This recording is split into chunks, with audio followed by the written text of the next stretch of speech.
Kumusta na mga Missy! misis? Eto, may na-discover akong bagong video ko nung tagal na nito, panahon ni Ondoy. Kitang-kita yung kung paano na-devastate ang aming house. Kitang-kita nyo nito yung mga mukhang basura na. Hindi ko maintindihan na itsura, mga kung ano nung gamit namin, nagkalat, tinangin ng tubig, tinangin ng putik, kaya na hanggang CR po yan. Yan yung banda ng sapa po siya. Naku, grabe, ang lalim ng tubig po niyan. Halos 8 feet. Ganun po kalalim yung tubig niya. Nakakatakot si Only. Sana hindi na ito maulit sa Pilipinas. Yan yung bandang kusina namin. Kitang-kita nyo, wasak siya. Lumusot. Mga misis. Tinangayang kung ano-anong gusto niyang tangayin na malakas na tubig. 8 feet po yung lalim ng tubig.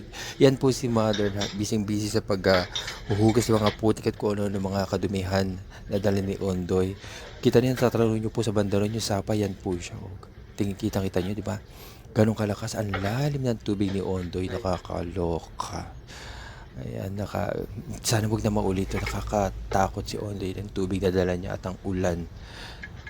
Nakakalungkot. At matapos po niyan, lumipat na po kami. Nagpagawa po ako ng bagong place, bagong bahay. Dahil nakakatakot ang mga alaala ni Ondoy ng panahon niya. Ang lalim ng tubig. Laki-laki. Lakas ng agos. Alam niyo po yung rumaragasa yung ganun. Kaya tingnan niyo po iba pang mga basura at kung ano ng mga